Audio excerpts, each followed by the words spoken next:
There we go. There he Did it is. do it? Ladies and gentlemen, Awesome. may Okay, I present Coach Bahman. that did Sure. it. I'll call you Coach for the session, right? Yeah, coaches works. Coach is Best. good. For most people who don't know how to pronounce my name correctly, coach is best. Born in Iran, the revolution came in Iran, the Islamic regime came. My family had to get out of there. We went to Holland, and very early on, I noticed my family was well, I had a history of mental health problems and addictions in my family, but obviously because of fleeing a country during the war, it was very stressful for them. So at a very young age, I noticed the difference in decisions and the difference in your attitude while you're making decisions, right? I saw some refugee families going through horrendous things, like their whole family being executed in front of their face, Wow. versus our family who we brought along some money and we had a house and we had a good network, and I wondered, why is our family falling apart and why are they doing great? Why are they loving each other and building a family and are stable? So that was some very early memory I had, just some thoughts as a young kid, like this is weird, right? Why are they having Christmas dinner and we're completely torn apart? And later on, I kept that with me in communication with my mother, trying to help her with her mental health journey, my dad with his alcohol problems. So it was kind of forced on me on a very early age. And then I ran away from it a very long time in my life. Being homeless at 16, mostly because of bad decisions, I might add, if I'm being very honest. Um, and then that whole period, I just say, I don't want to have to do anything with helping people or mindset or mental health or psychology. It's all nonsense, right? I went through that phase because I was so done with it. I was so exhausted by it. And eventually at my 19, 20, I discovered it again when I accidentally fell into an internship at a youth center where they were helping and counseling youth who were mostly homeless or from a very poverty background. And that found my mentor there who told me, I think this is what you got to do in life. And I fought it for a year Wow. and eventually became a volunteer there, became the youth counselor. He gave me a job, and that was it pretty much from there on. And I discovered the private market in 2018, I think, when I thought, you know what, I feel like I'm done with organizations and governments and rules and councils. I feel like I want to help people my own way without having to deal with insurances or parents or governments or, yeah, and that's been my journey ever since. And mostly, of course, poker, because poker pretty much saved my life. When I was 19, 18, I kept getting in and out of homelessness. And I had a friend who was a professional poker player who still is. Great guy. Unfortunately, he preferred to be anonymous. But he staked me for a tournament and paid my rent for my first house. And I binged to 22 rebuy Oh first day wow. in my new house. Nice. So it's, yeah, honestly, it saved my life. I had no money at all. Binged to 22 rebuy for like 8 or 9K. And that, I just picked up grinding, did a little bit of 50 NL, 20 NL. In those days, it was, just raking it in. Those days, right? Things like 2009, 8, those beautiful times. Yeah, that pretty much started my life of recovery, of kicking addictions and stabilizing my life. And as you say, being together with the right kind of people, or the people that kind of sort of inspire you or push you to be better, to get better, or that you basically just indirectly can learn from by just watching them what they do, right? Absolutely, yeah. I think environment is just huge, huge, huge. If you don't have a group of friends right now around you that are roasting the hands that you're sending them, that are telling you you're being a fish, you're playing terrible, you need to be better, you need to be smarter, you need to make better financial decisions, you need to improve your play, you need to study more. If they're not making you feel uncomfortable about yourself, I think you really need some better friends in your corner, right? We really shouldn't feel too comfortable around our friends. We got to have some people around us that make us feel uncomfortable and make us feel like we need to do better. We can do better and we should do better, right? And sometimes it hurts to hear that from your friends, right? You don't want to always be criticized and get told you're playing bad or you're not doing great. But I think there's a ton of value in that, and that's some very common thing that I see with the most successful people that I coach, is that they have these ruthlessly honest people around them that really that they don't play around. Like they really tell it like it is. And you see people with, the yes men around them. It usually doesn't end up that well, and they develop huge blind spots. I see what you mean. I see a question in German, some earlier. I don't know what it means, but I feel like it means what do I think about coffee or something. Somebody said uh, something about was halt Coach Bahman von deinem Kaffeekonsum? I pronounced it very nice. That's interesting. I don't know Yeah. what that means. It's Does that it's mean basically something about coffee? what do you think about me consuming coffee? Well, I'm not a huge coffee consumer, but I love coffee. I mean, I'm having a coffee pretty much every morning. I know I can go without. I've tried without days and weeks, and I don't really feel the urge to. But I love coffee. I enjoy it. I just think it's an enjoyable drink to have. I don't know if it's having a great effect, and I've heard so many different opinions on it and so many different research papers as well. So, what do you think about it? Well, in the science behind it is that it is a very potent psychoactive drug, right? Okay. That's the reality of what it is, right? And by psychoactive, I mean it has the capability to psychologically influence your decision making. It can make you, with a certain level of consumption, it can make you overconfident. It can make you act more aggressive, more impatient. It can even make you more emotional. But this, of course, means you got to drink a lot or you got to be sensitive towards it, right? And I think we can all imagine this young 14-year-old Fortnite gamer drinking Red Bulls all day, Yeah. tilted out of his mind, raging against people, behaviors out of control, developed ADD and all those stuff around it. And there, I think caffeine is an attributes to that, right? If you're a 14-year-old, you shouldn't be chugging this stuff. I don't care what these Twitch streamers with the G Fuel are telling you, right? Yeah. I'm also not a big fan of the G Fuel stuff going around on YouTube and Twitch, knowing that this is a young audience and you're pushing caffeine on these kids. Yeah. I'm glad some countries are saying, you know what, let's start it at 16 or let's start it at 18. I'm completely fine with the 1 cup a day, as long as we have awareness around it and we know what it's doing to us and we can live without it, right? We just don't want to develop any dependence on anything. That Yeah. really would come down to, right? Yeah. Except water and sleeping and air and food, right? Instead of, you can imagine the person, let's say they need a banana every morning, right? You take the banana away and it beats you up, right? That's weird. You don't want to live like that in Yeah. any way, whether it's coffee or any type of substance. Just the best way is to be aware of it. I can live without it. I tested it. I've done 3 months, 4 months, 5 months. I'm fine. And I just enjoy drinking it, and that's completely fine. But for a lot of people, it escalates, right? A lot of people, 1, 2, and they're up to 5, 6 a day. And that's really that just mindless consumption. I don't know what's doing to me, but I'm addicted and I'm just drinking it and I don't, I'm not aware of it. Yeah. I think that's really harmful. I think it's pretty much with everything you do in life is super important to sometimes reflect and be aware of why are you doing it, to what extent are you doing it, and is it something that you control or that you actively choose, that is your choice, or is it something that isn't your choice anymore, or it's come to a point where it isn't your choice anymore? I think this is Yeah. probably key, right? For sure, I agree. And whether it's weed, cigarettes, alcohol, caffeine, it's all at the end of the day, it's drugs, right? But it's also Yeah. with sugar. Can you try a day without sugary things, or just cut out sugar out your diet for a week? What happens to you, and why? Why does it happen to you? Have you been consuming too much sugar with everything? Yeah. I think it comes down to That's be aware of interesting. yourself, experiment, be curious, be open, right?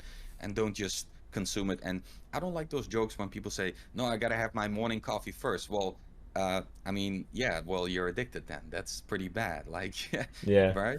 That's the dopamine in the morning. You need that, or else you're depressed the whole day. That's pretty bad. I don't think that's funny at all. you That's know? true. That's true. But I have a question from an Instagram viewer that I found really interesting. So maybe I can read it out.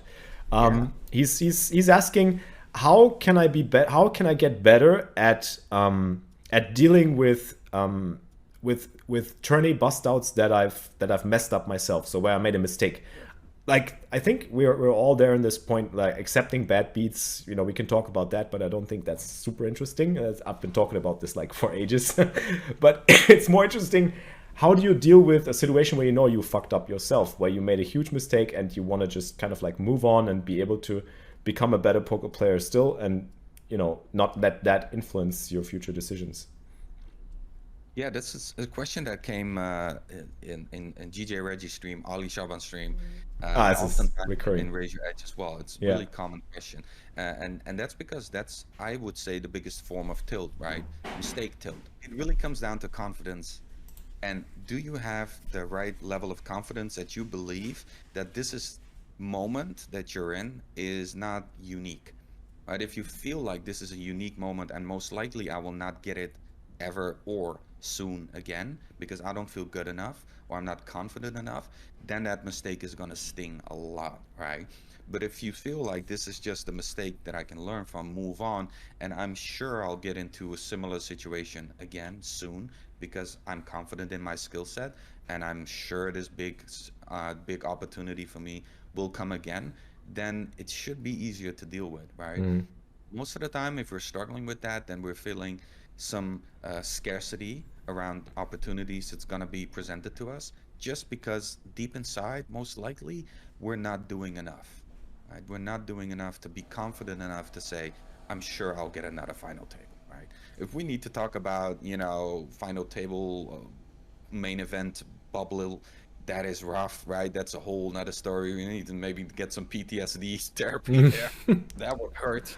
But a tournament online, we all can get in those situations very often, almost daily, right? So it's just about the confidence in yourself and knowing that I'll get there again, I'm sure. That's a very good point, and I think you can translate this to any life situation as well. Like whenever you don't feel confident, whenever you feel there's, as you say, scarcity. I like how you put it. It's like perfect phrasing, basically. Like there's a scarcity of opportunities for certain things, and you don't really believe in yourself and in your qualities and your abilities too much. Then the mistakes that you make are gonna hurt, and you're gonna be it's gonna be very tough to forgive yourself for them. And I think that's a big concept, like, sort of like discarding them as sort of like forgiving yourself and, yeah, I'm human, I make mistakes and I'm willing to learn from it. But I also am human enough to see that, there's a lot of work that I can do to become better at this, to become to become a better poker player, a better human being. So there's obviously that question I think that everybody has, and I think we've talked about this on stream. I actually don't like to read it out, but I'll read it out anyways. It's like I feel like I've been preaching this. But if somebody else at the table like makes a huge mistake, makes a huge blunder, or makes something that you're not agreeing with, and they make a total donk play, as he put it, how do you deal with that when just basically all your strategy gets crippled, all your tournament success gets negated by one player making a huge mistake that you think is a mistake? Well, we all know that. Somebody playing deuce 7 offsuit and kicking you out of the tournament. What's the best tip you can give? Yeah, so getting rewarded for bad plays, right? We can talk about all the basic stuff, like you need to be happy that you're surrounded by people who make horrible decisions. That's really where you want to be, right? You don't want to be at the table where everybody's playing optimally. You will get crushed or you'll be break even, right? But we all know this. That's like the basic stuff. But when it goes a little bit deeper, it touches on how deep variance actually runs, right? And what I say is I watched a history documentary on YouTube where he spoke about how come did the Persian Empire, after 2,000 years of incredible reign, very stable, very strong, just get crushed by some Macedonian army with Alexander the Great, right? And it went into all the moments and situations and strategy, and then it ended the documentary on, but what historians often don't want to talk about, and what people actually don't want to talk about, is variance. You might just lose your empire on bad luck. Like this guy get a suck out and you lost your empire. Goodbye, Persian Empire. Just one bad beat. Things actually happen, right? Some natural disaster or some people in the background scheming on you. You don't know. And in football, it's the same thing, right? You have in football some guy, incredible talent, breaks his leg and he's out for 2 years. Does he come back at the same level? Who knows, right? We know Ericsson got a heart attack and he just dropped down in the World Cup. Like these things happen. You have zero control over it, right? So I preferably with that we can be very intimidated by that and be afraid of, oh my God, there is so much variance in life. Everything can just fall apart today, right? Poker can be banned in Europe tomorrow if some guys come together and try to ban it, you know? We don't know. But let's just focus on the things that we can control, Mm-hmm. right? We don't have Yeah. any control over decisions of other people. Let's just take our effort and put it into things that we can directly impact. And all the other stuff, you know, let it just play out because it's going to play out regardless. Yeah. I think it comes also down to the human mind that always kind of wants to have a closure, an explanation, something. You know, that's the reason why people at the poker table still ask other people, "Why do you play that way? Why?" You know, there's no reason. He just played it that way. It was just variance, and you got unlucky. But as you said, I mean, if you really try to get a deeper understanding of things, you learn to focus on the things that you can control and try to focus. I mean, it's probably not wrong. That question came up in the chat as well. It's not wrong to feel the emotion about it, you know, to be emotional and just say, well, that sucks. You know, it sucks that I just lost. It sucks that I lost to 7-2s. It sucks that we lost the Persian Empire. It sucks, you know. But I think it comes down to kind of like this acceptance of the fact that all you can do is what you do and not focus on what other people do, right? Last question. This is super interesting. How to know with knowing having the best strategy in $1 tournaments, but losing all the time against Donk? I mean, if you're losing all the time against Donks, I don't know if maybe you're one of them, man. Well, that's true. Maybe you don't have the best strategy, where you just think you have the best strategy. If you knew that you're just running bad, then you'd accept the fact, right? I think, and I really, no, this is just jokes, but realistically, I want to answer what I feel being disrespectful against recreational is really harmful towards yourself Yeah, because some recreationals might do certain things better than you do, and it might make exactly. decisions in situations better than you're doing. Maybe they're not aware of it, maybe they practice it more, maybe they just have more experience because some recreationals have played for 60 years, 50 years Hmm. of poker. There's a lot It's more true. hands than you will ever have played in your life, right? Maybe 10x your hands. So like I know from the private game scene where I've learned a lot from those high stakes guys who play in private games where they never underestimate the fish there because they're rich, successful, they learn quick, and they played a ton of poker. They might not be a professional and have GTO and approach it that way, but you know, they can play and they Hmm. will outplay you sometimes, you know. Even if they're donk, you know, sometimes they might show up with a hand like, what? I Yep. just crush you. Like it Yep. happens. And I think it's a healthy level of respect for your opponents is good, right? Because it's easy to say, oh, that's just a donk. And just, you know, ignore the fact that you just got crushed. Yeah. Or, you know, that he did something that you did not have the right answer for. That's Yeah. not optimal. It's about having respect and actually being mindful of being able to also relate to people. Just, you know, it's in real life the same thing. If you talk to people where you think you're above them, or you're like you're in a better position than them, even if you think that there's not much to learn from somebody, there's always something to learn from other people's views, and there might actually be exactly that one part. I've learned it's a funny concept. Maybe I can try to explain this. It's a funny concept, especially when you're well, if it's in life or at the poker table, when you're confronted with certain people, I think I kind of like, this sounds a little bit esoteric, but I think there is some sort of truth to this. You actually attract people that can make you a little bit better in certain parts of your life. Yeah, you attract people for a reason. And if you're involved with a lot of recreational players and you find yourself in a lot of trouble with them and like struggling and like in fights with them, or in like telling them, like, you know, this guy is a donk and I don't know why you did that. It's basically they're trying to teach you something. It's actually something you can learn and that can make you a better person as well if you allow it, and if you actually accept it for what it can be. And it's the same in life. You attract people on the basis of how they can make you in certain areas where you don't want to see it, where you actually think you're better, but you aren't, or you're missing something. You're missing an important piece. They can actually help you find that piece or create that piece or get better at it. That's what I Absolutely. found. Yeah. Absolutely. I mean, you see this all the time, right? That what happens to teams or players in other sports or in other areas who underestimate their opponent, right? Not a lot of good stuff usually, Yeah. right? Yeah, We see a lot of for small sure. clubs beating huge clubs with billion-dollar budgets in football. We see it happen sometimes in tennis, some huge upsets from qualifiers. You know, we see it in video games sometimes that the underdogs beat the established teams. Like that happens when you underestimate your opponent, right? And it's never good to do so. It's always good to assume that, okay, I might not agree with their decision, but I'm here at this stake, he's here at this stake, and I'm not better than them, Hmm. right? I'll at this moment we're equals. We're both playing a $1 tournament, Yeah. right? I don't have anything right now. Even you know, doesn't mean that if you have 10 bracelets, you can call everybody an idiot. But I would say right now, in this moment, we're equals, right? We're not able to beat the game and move up, so we're all in this together. And Hmm. I have to have a level of respect for my opponents at all times, right? It's healthy to, because you know It connects they're back doing to, something probably right because you know they're playing $1 tournament. They're able to afford it. That's yeah. all. And I mean, just be realistic. This is a small part of the world, right? They can afford even $1 tournaments on a daily basis. Right? There's a lot of people living in poverty, man. It's don't. Whew, it's a rough road, man.